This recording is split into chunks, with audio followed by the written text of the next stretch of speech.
आपने इस बंगाल को घुसपैठियों के सरकार से पूरी तरह से मुक्त करना है।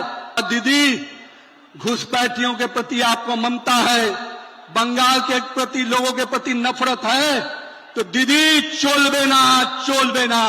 ममता दीदी ने सत्ता में आने के पहले मां, माटी और मानुष का नारा बुलंद किया था, पर दुर्भाग्य है कि दीदी ने माए बहनों को, बेटियों को असुरक्षित रखने में कोई कसर छोड़ी। मैं आज बंगाल की बेटियों की जो चीख और पुकार हुई, आप उसको नहीं सुन पाई, उनके अपमानों का बदला आपने नहीं लिया है। जब हम कहते हैं कि हम बंगाल की सीमाओं को सुरक्षित करना चाहते हैं, तो ममता दीदी के पास जमीन नहीं होता है देने के लिए, और उस फाइल को अटकाती हैं, लटकाती हैं। आपने फर्जी कागजों के आधार पर देश के में घुसपैठियों को संरक्षण देने का काम किया है, और आप उन घुसपैठियों की लड़ाई लड़ने के लिए आधी रात में सुप्रीम कोर्ट का दरवाजा खटखटाती हैं, पर जब यहाँ के मां बहनों का अपमान होता है तो आप पूरी तरह से नींद में सोई रहती हैं, उस समय आपको चिंता नहीं होती। जय श्री राम, जय श्री राम। भारत माता की, भारत माता की जय। मां काली, जय मां भारती। आज इस परिवर्तन यात्रा के शंखनाद के साथ इस कार्यक्रम में उपस्थित भारतीय जनता पार्टी के ऊर्जावान, और हम कह सकते हैं कि जिनके आवाज में इतनी जोश है, इतना हम कह सकते हैं कि उनकी आवाज में जोश और जिस प्रकार का उन्होंने जज्बा पैदा किया है, कूच बिहार से निकलने वाला यह परिवर्तन यात्रा पूरे बंगाल में परिवर्तन लेके आने वाला है। वैसे अपने प्रदेश के अध्यक्ष श्रमिक भट्टाचार्य जी, मंच पे उपस्थित पश्चिम बंगाल के प्रभारी के रूप में और बिहार सरकार के वरिष्ठ मंत्री आदरणीय श्री मंगल पांडे जी, राज्य के प्रदेश के उपाध्यक्ष मनोज तिग्गा जी, निशित परमिक जी, दीपक बर्मन जी, हमारे माइनॉरिटी मोर्चा के अध्यक्ष अली हुसैन जी, हमारे रतीन्द्र बोस जी, हमारे अभिजीत बर्मन जी, हमारे जिला अध्यक्ष मिठुन दास, श्यामल राय, जहर सिंह सरकार, भूषण मोदक, हमारे एमपी जयंत राय जी, हमारे राज्यसभा के एमपी हर्षवर्धन जी, हमारे विधायक सुशील बर्मन जी, बरेन चंद्र बर्मन जी, शुभ कुमार रॉय जी, निखिल रंजन दे जी, हमारे एमएलए श्रीमती मालती रावा जी, श्री मनोज ओरांव जी, विशन लामा जी, पूना भांगड़ा जी, श्रीमती शिखा चटर्जी जी, मंच पर उपस्थित सभी पार्टी के वरिष्ठ नेतागण और यहां पर उपस्थित कूच बिहार की अपने आए हुए समस्त बंगाल के अपने ऊर्जावान साथीगण, माताएं बहनों, हमारे पत्रकार के मित्रों, मां कामतेश्वरी की पावन भूमि को शत शत नमन करता हूं। महाराजा नृपेंद्र नारायण, प्राण नारायण, विश्व सिंह जैसे महान कोच वीरों की गौरवशाली परंपरा को भी मैं अभिनंदन करता हूं। साथ ही साथ भवाइया की आत्मा, शीतल पार्टी की संस्कृति, श्री कृष्ण मदन मोहन स्वरूप की कृपा से धन इस पवित्र भूमि को मेरा प्रणाम है। स्वामी विवेकानंद, श्यामा प्रसाद मुखर्जी, नेताजी सुभाष चंद्र बोस जैसे महान विभूतियों की इस भूमि को भी मैं श्रद्धा सुमन अर्पित करता हूं।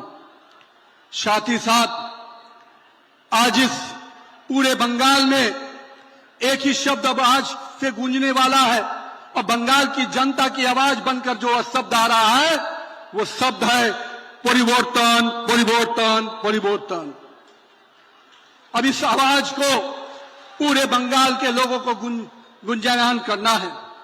आज से ये यात्रा जो 5000 से अधिक किलोमीटर की ये यात्रा पूरे बंगाल के घर घर में जाएगी। जिन घर घर के दरवाजों तक अब तक केवल घोषणाएं पहुंची थी, अब तक केवल बड़े बड़े वादे पहुंचे थे, जहां केवल अहंकार के शब्द पहुंचे थे। आज भाजपा के ये परिवर्तन यात्रा उनके बीच में अपने विश्वास के साथ, अपने उस परिवर्तन के आवाज के साथ पहुंचने वाली है। ये परिवर्तन केवल हमारी व्यवस्था बदलने का विषय नहीं है, ये परिवर्तन उस व्यवस्था के साथ उस सोच को बदलने का समय आ गया है, जिसमें सकारात्मक सोच के साथ नए बंगाल के निर्माण का हम आगे बीज रखेंगे। हमारे बंगाल के भाइयों बहनों, हम सबको तैयार हो जाना है, जहां अपने इस बंगाल को घुसपैठियों के सरकार से पूरी तरह से मुक्त करना है और इस बंगाल के लोगों को एक नया बंगाल, विकसित बंगाल का सपना देना, साकार करना है।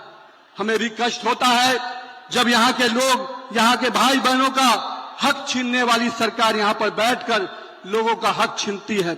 बंगाल अब उठकर परिवर्तन की आवाज बुलंद करेगा, एक ऐसी राजनीतिक पृष्ठभूमि दिखेगा जिसमें यहाँ की बेटियों को सुरक्षित होगा, यहाँ के नागरिकों को भयमुक्त शासन मिलेगा, यहाँ के युवाओं के भविष्य को रोजगार के नए अवसर मिलेंगे, सिंडिकेट और भ्रष्टाचार की भेंट चढ़ी हुई सरकार को से मुक्ति मिलेगी और जमीन का हक, बंगाल के जमीन का हक बंगाल के लोगों को मिलेगा। ममता दीदी ने सत्ता में आने के पहले मां, माटी और मानुष का नारा बुलंद किया था, पर दुर्भाग्य है कि दीदी ने माए बहनों को, बेटियों को असुरक्षित रखने में कोई कसर छोड़ी। और हम कह सकते हैं बच्चियों को शिक्षण संस्थानों में भी सुरक्षा नहीं मिली। ममता बनर्जी दीदी कहती हैं कि बहन बेटियों को शाम में नहीं निकलना चाहिए। मैं पूछता हूं दीदी, आखिर बंगाल जिसका संस्कृति, जिसका सभ्यता इतना विकसित रहा है, जो पूरे देश को नेतृत्व देता है, वहां की बहनों को आप कहते हैं कि वो घर के अंदर महफूज रहे। मैं आज बंगाल की बेटियों की जो चीख और पुकार हुई, आप उसको नहीं सुन पाई, उनके अपमानों का बदला आपने नहीं लिया है, तो बंगाल की माता बहनों के अपमान का बदला बंगाल का एक एक भाई लेगा, एक एक हमारा यहाँ का साथी लेने वाला है। आज हम बंगाल के इस पवित्र माटी से उन घुसपैठियों को भी स्पष्ट संदेश देना चाहते हैं कि आपने बंगाल में जिन घुसपैठियों का साथ दिया था, अब उन घुसपैठियों को बाहर करने का समय आ गया है। मां काली की पूजा करने के लिए हमें कोर्ट का परमिशन लेना पड़ता है, लेकिन नमाज अदा करने के लिए स्वतंत्र छोड़ दिया जाता है। ये कहीं न कहीं स्पष्ट संदेश है कि किस प्रकार से यहाँ की सरकारें काम कर रही हैं। मित्रों, मेरे युवा साथियों, आने वाले समय में बंगाल को उस मानसिकता से मुक्ति दिलानी है जो मानसिकता तुष्टीकरण की राजनीति से प्रेरित होती है। बंगाल की जमीन को जब हम फेंसिंग के लिए मांगते हैं, जब हम कहते हैं कि हम बंगाल की सीमाओं को सुरक्षित करना चाहते हैं, तो ममता दीदी के पास जमीन नहीं होता है देने के लिए और उस फाइल को अटकाती हैं, लटकाती हैं। लेकिन यहीं पर अगर कहे कि अगर बंगाल की जमीन पर तुष्टीकरण की राजनीति के लिए जमीन देने की बात आएगी, तो ममता दीदी रेड कारपेट बिछाकर लोगों को जमीन देती है। इस बात को हमको समझना होगा। दीदी, आपने फर्जी कागजों के आधार पर देश के में घुसपैठियों को संरक्षण देने का काम किया है और आप उन घुसपैठियों की लड़ाई लड़ने के लिए आधी रात में सुप्रीम कोर्ट का दरवाजा खटखटाती हैं, पर जब यहाँ के मां बहनों का अपमान होता है तो आप पूरी तरह से नींद में सोई रहती हैं। उस समय आपको चिंता नहीं होती कि मां बहनों के लिए भी आपको कोर्ट के दरवाजे पर जाना चाहिए था। आज 50 लाख से अधिक घुसपैठियों का नाम वोटर लिस्ट से कटा है और ये यहाँ के प्रशासन ने माना है कि आज 50 लाख से अधिक लोग यहाँ पर घुसपैठी बनकर यहाँ के लोगों का हक छीनते थे। मैं पूछता हूँ, ये 50 लाख लोग किसके नौकरी खा रहे थे? ये 50 लाख लोग किसका हक मार रहे थे? ये 50 लाख लोग इतने सालों से किसका राशन खा रहे थे? ये 50 साल लोग यहाँ की सुरक्षा को खतरा किसका सुरक्षा को खतरा पहुंचा रहे थे? ममता दीदी, क्या आपने बंगाल के लोगों को, अपनी सरकार को, उन घुसपैठियों पर भरोसा किया? बंगाल की जनता पे अगर भरोसा किया होता तो आपको आज ये दिन नहीं देखना पड़ता।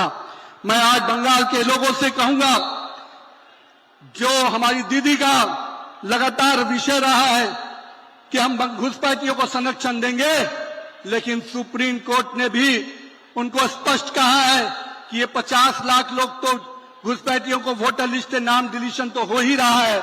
आने वाले समय में ऐसे लाखों घुसपैठिया और भी हैं जिनको भी चिन्हित कर कर यहां से निश्चित रूप से बंगाल की जनता के लोगों का हक छीनने नहीं देंगे। आप ही बताइए, क्या आपको लगता है कि इन घुसपैठियों को टीएमसी की सरकार बाहर कर सकती है? क्या आपको लगता है कि यहाँ की कांग्रेस में जो हमारे नेता बैठे हैं वो इनको बाहर कर सकते हैं?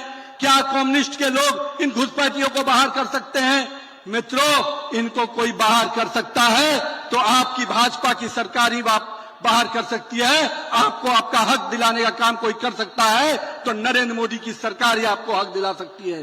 तो आइए मित्रों, इन घुसपैठियों को हमको बाहर ही नहीं करना है, एक ऐसी निर्णायक सरकार बनाना है जिस सरकार से यहाँ के लोगों को विकास के साथ जोड़ा जाए। और कह सकते हैं जिस योजनाओं को यहाँ पर लागू करने में ममता दीदी लगातार सौतेला व्यवहार करती हैं, हम बंगाल की जनता को उसका हक दिला के रहेंगे, इसके लिए चाहे जो भी कुर्बानी हमें देनी पड़े। हम लोगों ने देखा है कि यहाँ पर किस प्रकार से अत्याचार और भ्रष्टाचारी सरकार चल रही है। उनके भतीजे टीएमसी के गुंडे और घुसपैठियों के लिए काम करने वाली सरकार यहाँ बैठी है। ऐसी कोई योजना नहीं जिसमें ममता दीदी के टीएमसी के गुंडों ने वसूली न की हो, चाहे वो सरकार की योजना हो, चाहे हमारी योजनाओं का लाभ देने के लिए आम जनता तक पहुंचाने का जो प्रयास हो। आज बंगाल के एक एक लोगों को उसका हक छीनने का काम कोई कर रहा है तो टीएमसी के गुंडे कर रहे हैं। हमारे यहाँ भी योजना चलती है माता बहनों को लिए, जीविका की योजना बिहार में चलती है। 10,000 रुपया हम लोगों ने करीब 1 करोड़ महिलाओं को दिया, लेकिन कोई नहीं कह सकता कि 1 रुपया भी किसी बिचौलिए ने लिया होगा। लेकिन दीदी, आप माता बहनों तक पैसा पहुंचाती हैं और पीछे से आपके टीएमसी के गुंडे उनसे वो हफ्ता वसूली करने के लिए पहुंच जाते हैं। आपने देखा होगा यहाँ के भाई बहन लोग अपना मकान बनाते हैं तो टीएमसी गुंडों को हफ्ता देना पड़ता है। यहाँ के लोग अगर कोई सड़क और निर्माण करता है, कोई कंस्ट्रक्शन का काम करता है तो उसको भी टीएमसी के गुंडों को हफ्ता देना पड़ता है। ममता दीदी, आपने किस प्रकार की सरकार बनाई है? आप किस कहती हैं कि हमारी सरकार में करप्शन नहीं है, तो मैं पूछता हूं, शिक्षक भर्ती घोटाला क्या है? एसएससी घोटाला क्या है? नगर पालिका नगर निगम में भर्ती घोटाला क्या है? राशन घोटाला क्या है? और दीदी, आपके आधा दर्जन मंत्री अगर जेल गए हैं तो कौन से तीर्थ यात्रा में गए हैं? उन्होंने कौन सा कारनामा किया था कि आज आपकी सरकार के मंत्री जेल जाने के लिए मजबूर होते हैं? दीदी, आपने भ्रष्टाचार, भतीजे की दादागिरी और पुलिस का जो दुरुपयोग का नया इंडस्ट्री खोला है, उस इंडस्ट्री को बंगाल की जनता, बंगाल के लोग ही समाप्त करेंगे और वो समय आ गया है। मित्रों, दीदी के राज में कार्रवाई तो होती है, पर क्या चीज के लिए? टीएमसी के गुंडों को बचाने के लिए, घुसपैठियों को बचाने के लिए, भ्रष्टाचारियों को बचाने के लिए।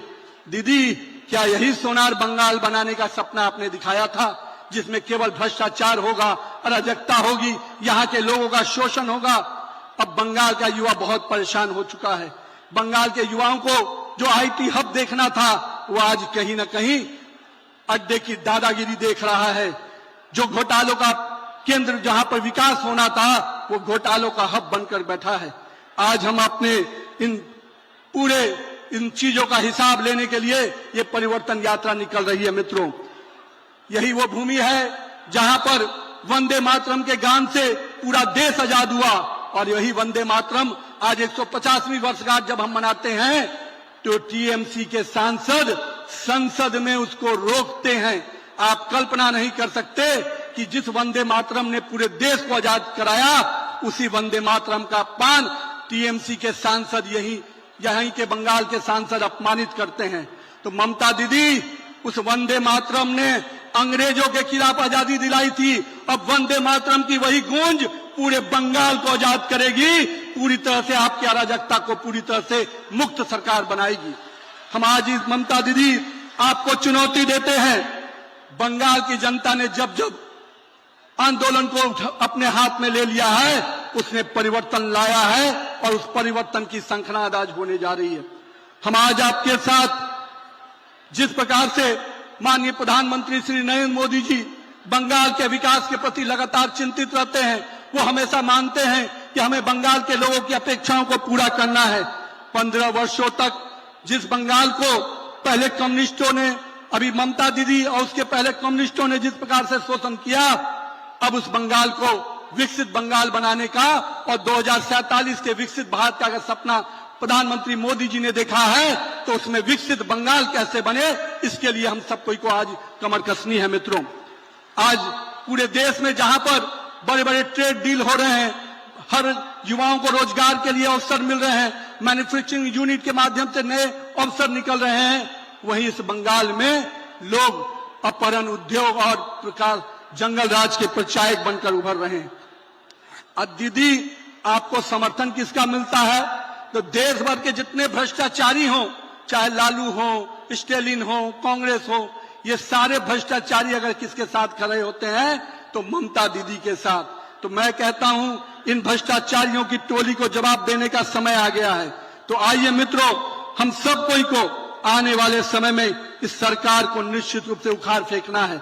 आज जिस परिवर्तन की शंखनाद के साथ हम यहाँ इकट्ठा हुए हैं, हमें उस टीएमसी के गुंडों की दादागिरी को बंद करना है और कह सकते हैं जिस हफ्ता वसूली को लेकर आज आपने सरकार को आप चला रहे हैं, हम उसको उखाड़ फेंकेंगे। साथ ही साथ विकसित भारत का सपना, विकसित बंगाल का जो सपना हमारे नेताओं ने देखा है, अब हम अपने बंगाल में भी नरेंद्र मोदी के नेतृत्व में डबल इंजन की सरकार बनाएंगे और विकास के इस रथ को आगे बढ़ाएंगे। और हम अपने बंगाल को बचाने के लिए चाहे कोई भी कुर्बानी देनी पड़े, हम देने को तैयार हैं। मित्रों, अगले कुछ ही दिन बाद होली आ रही है। एक होली हम लोग 4 तारीख को मनाएंगे और दूसरी होली बंगाल के जीत के साथ मनाएंगे, भगवा होली मनाएंगे। उस दिन के लिए अपने आप को संकल्पित करिए। मित्रों, साथ ही साथ मैं बंगाल के सभी सम्मानित नागरिकों से अपील करता हूं कि आइए इस भ्रष्टाचारी तृणमूल की सरकार को, इस गुंडा राज वाली सरकार को बदलने का समय आ गया है। तो पलटानो दरकार, पलटानो दरकार। तो आज इस आह्वान के साथ, और मैं कहूंगा दीदी, घुसपैठियों के प्रति आपको ममता है, बंगाल के प्रति, लोगों के प्रति नफरत है, तो दीदी चोलबे ना, चोलबे ना। बंगाल की जनता आपके इस व्यवहार को अब चलने नहीं देगी। हम निश्चित रूप से परिवर्तन लेके आएंगे। उसके लिए भाजपा कार्यकर्ता और बंगाल की जनता हर कुर्बानी देने को तैयार है। और हम आपसे आह्वान करते हैं कि चलिए भारतीय जनता पार्टी श्री नरेंद्र मोदी के नेतृत्व में भाजपा की सुशासन वाली सरकार बनाएंगे, जहां युवाओं को रोजगार होगा, महिलाओं की सुरक्षा होगी, किसानों का सम्मान होगा और व्यवसायियों को नया अवसर मिलेगा। तो आइए इस कूच बिहार से निकलने वाली इस परिवर्तन यात्रा का शंखनाद करें। और मैं कहूंगा मेरे कूच बिहार के मिट्टी के लोगों, इस मिट्टी को तिलक कर लेना, इस परिवर्तन की लहर को मजबूत कर देना और इस तिलक करके पूरे बंगाल में इस परिवर्तन की लहर को आगे लेके जाना है। मैं अपने तमाम कार्यकर्ता भाइयों, नेताओं से कहूंगा, बंगाल को नरेंद्र मोदी पूरी तरह से सुरक्षित रखेंगे, विकसित रखेंगे और बंगाल के लोगों को उसका हक दिला के रहेंगे और घुसपैठियों को बाहर करके रहेंगे। इस बात का संकल्प करते हैं। तो मैं अपने बंगाल के लोगों को फिर से अभिनंदन करता हूं। जय मां काली, जय मां भारती। एक बार जोरदार जय घोष करेंगे, वंदे वंदे वंदे, भारत माता की, भारत माता की, भारत माता की। धन्यवाद।